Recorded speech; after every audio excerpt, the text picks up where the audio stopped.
The unexplainable is happening per usual. So, get this. I was home for like 72 hours of being kind of sad that I wasn't in India anymore.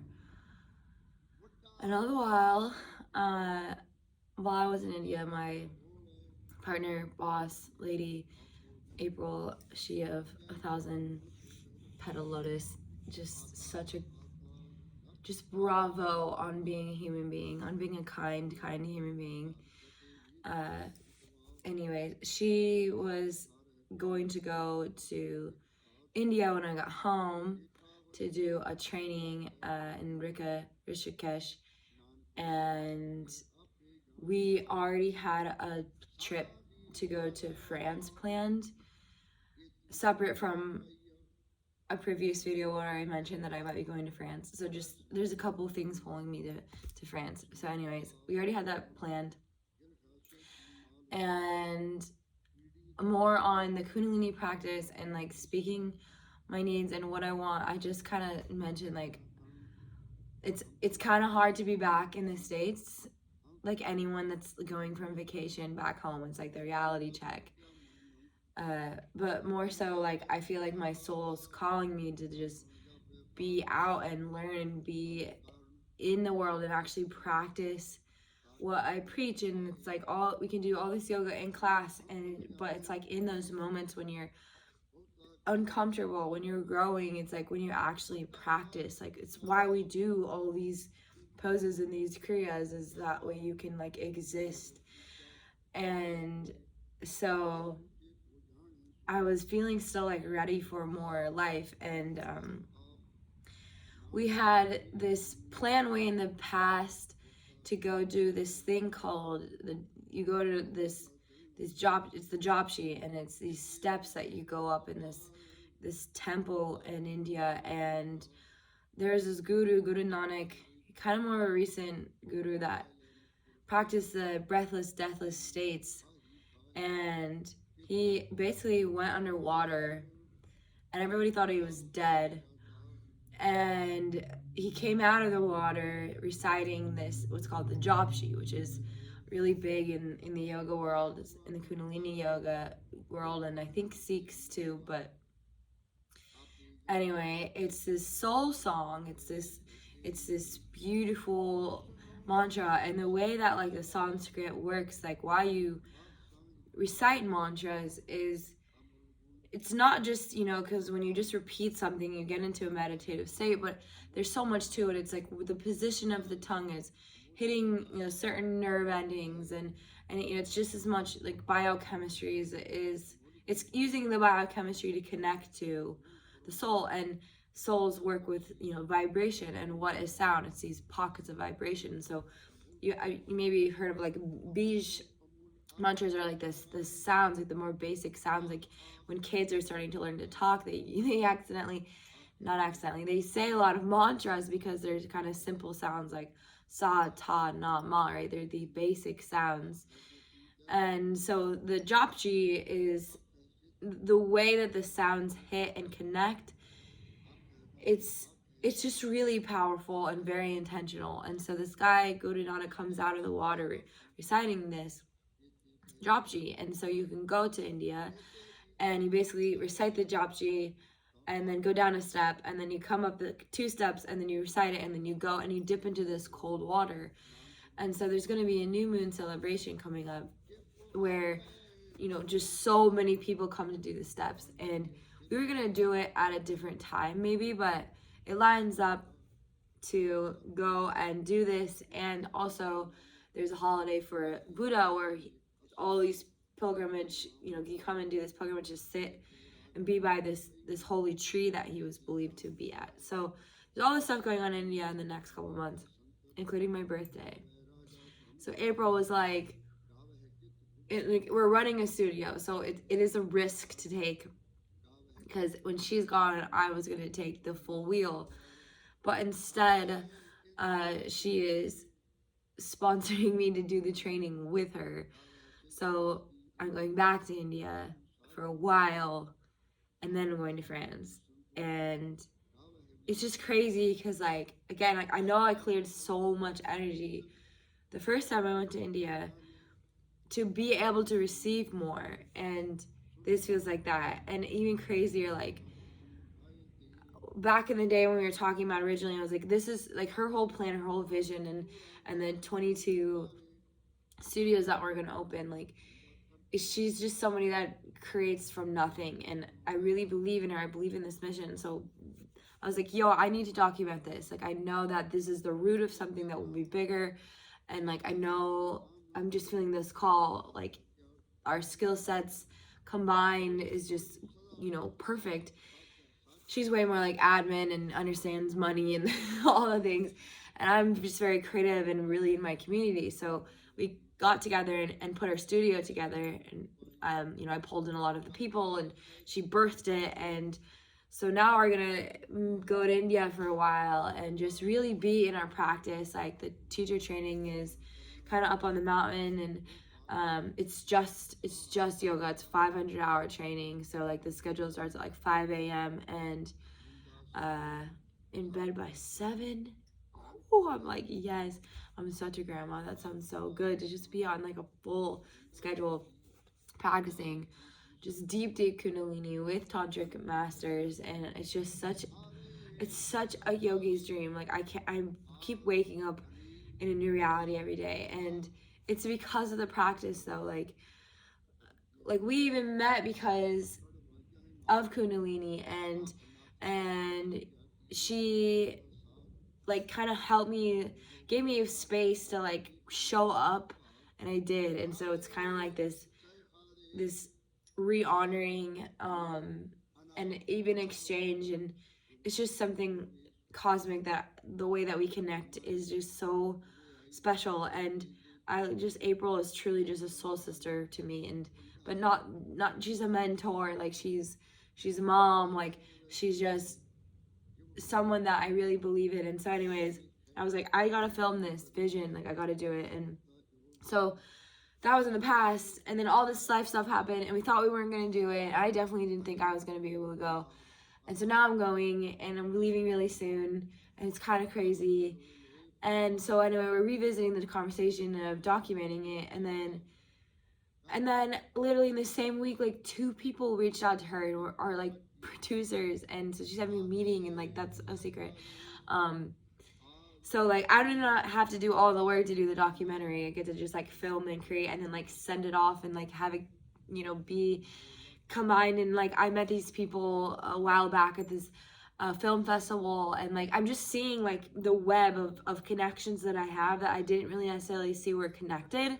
And now it's like weaving a web where it's like, oh my god, I know the right person in the right place. And I love the DIY. I love doing it myself, but like, it takes so much more time for me to be in my perfectionist energy, and like, being like, I have to do it all by myself because I see the vision, and if I let anyone into the vision, then they're gonna taint the vision. And it's like, no, like, I can rely on other people, and it makes everything get done faster. And like, there's other people that have skill sets that are more refined than me, and so instead I get to be the visionary of seeing who has the right skills in the right places. And it literally feels like weaving, like, which is what tantra means. It means to weave, and it also means that your body, we are instruments. It has sort of these 2 connotations. And so it's like dharma on high right now. And I know I'm gonna look back at this really peaceful time that I'm at. Like, I'm in between sort of the next big phase, and so it's like, I gotta stick to my practice. But again, like, the point of these practices is to take it and to do something with it. That's why we do this all. So like, I hope this is encouragement, because I'm moving forward and I'm up leveling pretty fast, and it's because of the hard work. It is because of staying disciplined when I didn't understand why. Because Kundalini calls you. Like, if you guys have found my channel, like, you're weird, like, for sure. Like, and so like, we can stick together and like do this, but like, stick with the practice, even if it's uncomfortable, even if you're saying words you've never said, even if you're, I mean, the class I just posted last, I'm like, I'm literally humping the air, like, this is weird, this is on display, but but you do these teachings, you stick to how it's written down and you honor it the best you can, because it's a proven system. It is something that has been charged through time.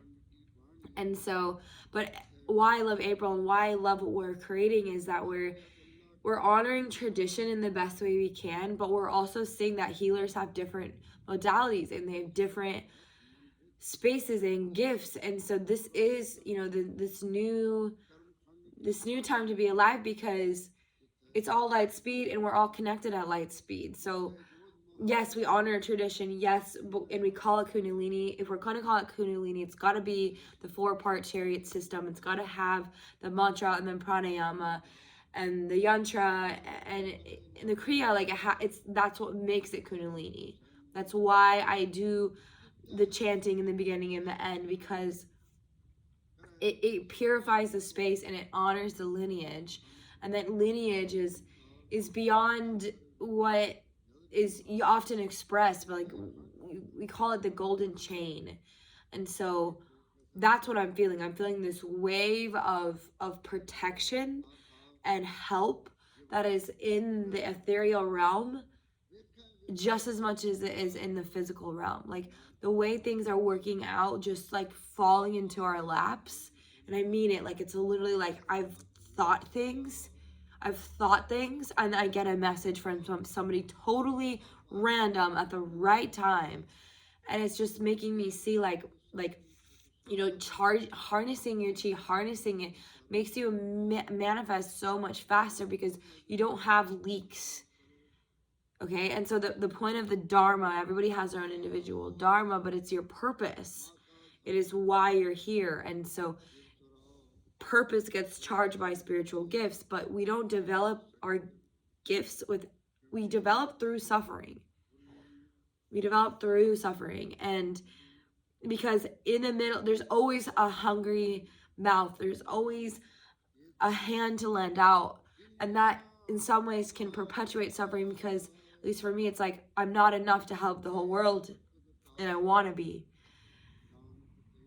And so that can hold me back. And I'm like, this song isn't perfect. I don't want anyone to ever hear it, but it's like, it's doing nothing sitting on my GarageBand, right? Like, and so it's having enough prana in the system to also hold the energy. It's like somebody who wins the lottery, they often go broke like really fast because they don't have the financial literacy. They don't have the skills. You have just more accumulation, but if you have leaks in your energy, you can't hold it. And so prana, it comes into the body through the breath. It splits. You have oxygen come into your lungs, and you have prana that comes into the third eye and into your aura. It goes into the other realms.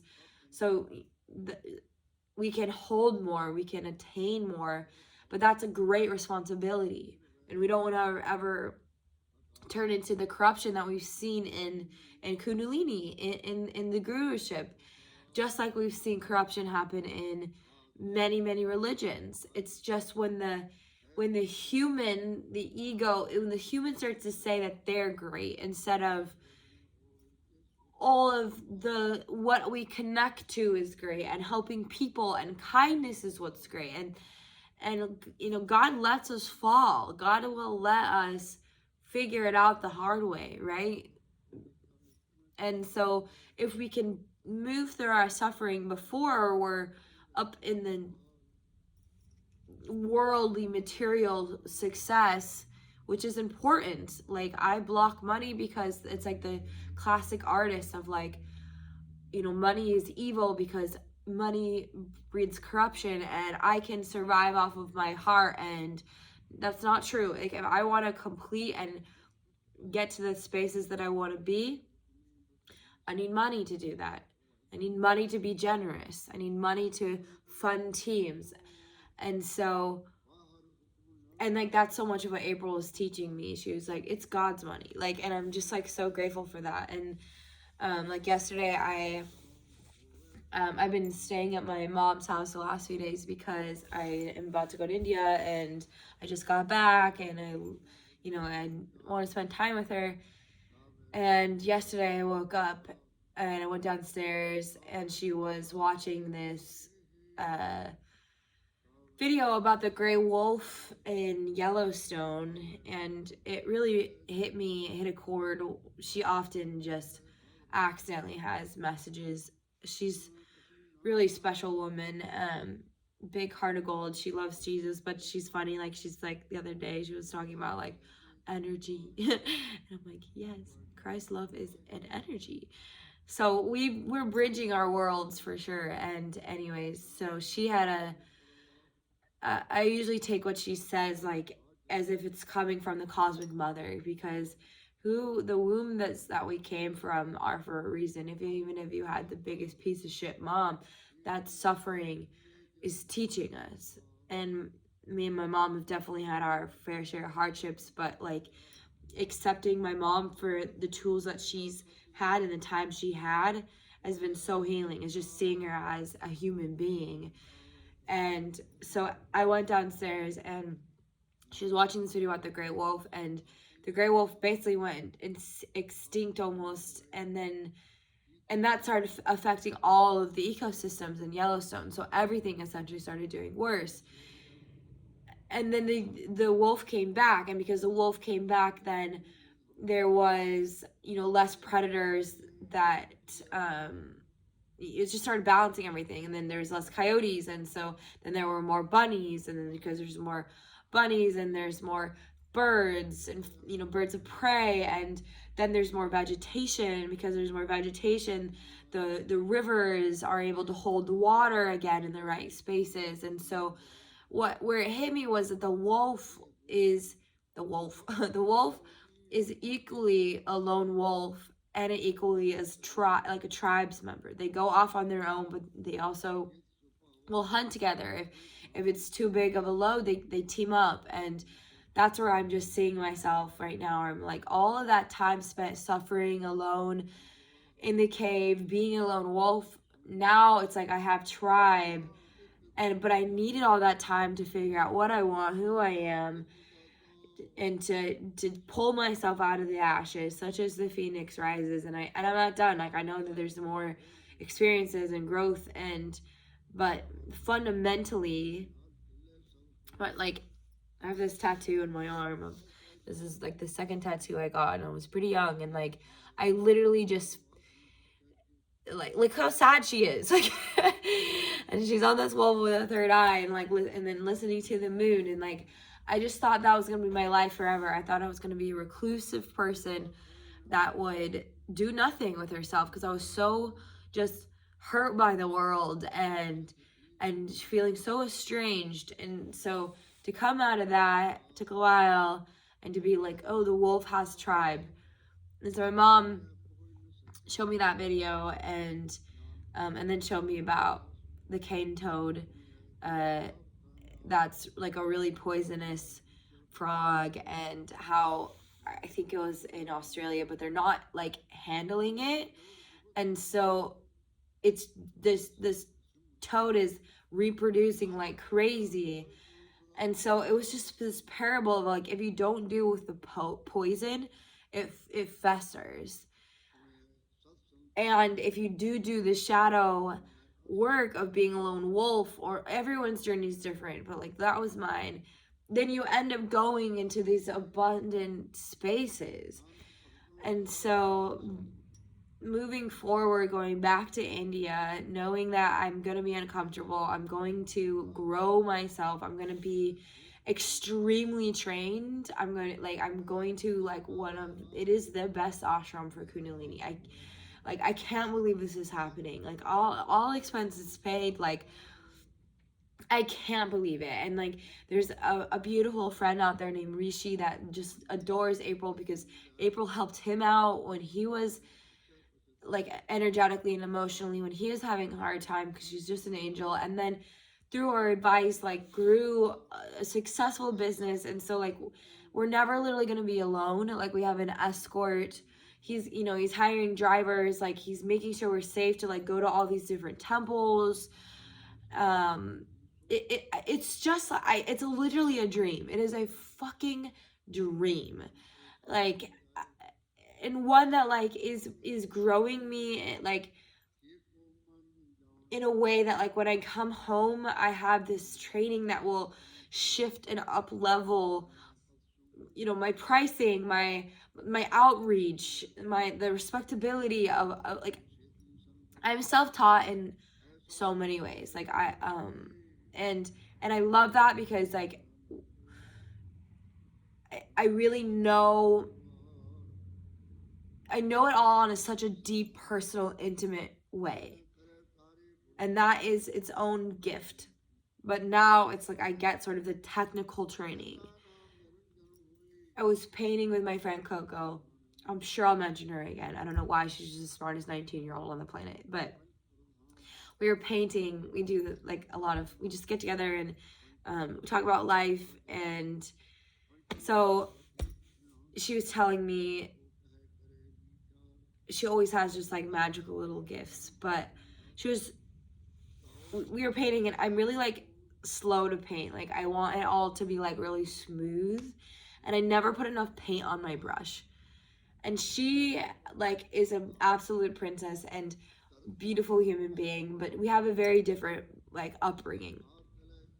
And so she got to go to this like really cool private school, and she learned all this art from like in a technical way where she was able to practice, and like she can paint so realistically but also with her own style, and it's gorgeous. And anyway, so she was like, she told me, she's like, I want you to paint on my painting, which was like a really big canvas. And I was like all nervous, and she was like, put more paintbrush on it. Like you can't fuck it up. You can't mess it up. Like just, and with painting it's in layers, whereas I like to draw and it's kind of like lines and shadows. But painting, you're painting in layers. So you have to think about like just first like where the light and where the shadow will be. And then you kind of layer in the details and it starts to look more real. And you use the texture, like it's still like, building sort of a bulge on the painting. So it's like one of my pictures is a shell with a hand coming out, like Dora Maar. And so like, you paint the layers and you can literally create, a bump of where the hand is. And so it's texture, it's light, it's shadows, it's life. Painting is just, a macrocosm. And so it was weird though, because I'm like confronting my psychological blocks too, because it's like I'm scared to like fuck it up. I'm scared to just go for it. And she's like, she's so wise, because she's just, you saying like you can't mess it up, just like life. Like you could just add more. You can just add more paint. And I really see that in like relationships. It's like with anyone, it's like it's this collaborative painting. We all have our gifts and we put them together and it makes something a masterpiece. And I'm just so grateful for like my tribe right now, and like, quality over quantity. Like I've done some major shedding, but it's like I wouldn't have been able to go and do these things if I didn't feel the support, if I didn't have the team at home. And I'm still gonna have meetings and conversations with, and still work on development and run a studio from far away, and that's gonna be a fun challenge. It's the time clock's almost exactly opposite, and it's like I'm gonna have some late nights because there's gonna be fires that I'm gonna have to fix, and like, but it's a welcome challenge because I'm so, April and I were talking about this in suffering, there's never, like, the universe is always taking you to where you're supposed to go. It's always developing us. And it's when we can be at ease in those hard conversations or in those tricky life events, we get to the solution faster. And you can do that when you're always so sure that God's on your side, that the universe is helping you out. It's when we start to feel like a victim that things get worse, because we're perpetuating that our life sucks. But when, the law of causation and having pure thoughts, it, like, to manifest properly is self-belief and the belief that like you're held by the universe. And it's just a gift to be in a community where like I'm being reminded of that. When I'm having a hard time, there's someone around me that can bring encouragement. And I definitely do this to everybody, but I'm learning how to receive it.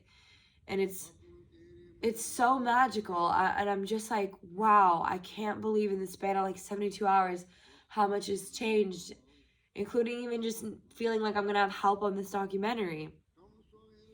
So stay tuned.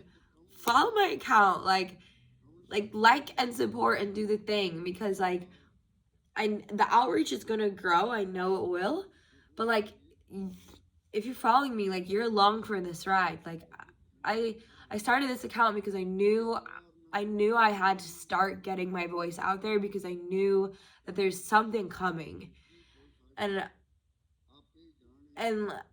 it's just like all these random skills that I thought were separate are like coming together, and like and all these clients that I thought I was, you know, only serving them and doing body work, like it did put me in front of, you know, people that can afford getting a massage a few times a week. Like they're people that have resources, and I'm, you know, HIPAA, I can't like name drop by law, and I won't because it's sacred, but it doesn't, but I'm just saying, like, I'm not, like, I always felt like I was in service to these people that had these big teams, and they're growing these cool projects and these businesses, and I'm starting to see like I was in these places because I was also learning from these people. I was hearing the languages that they're using. I was hearing how they communicate. I was hearing how they communicate to me, and like the things that, like, how they balance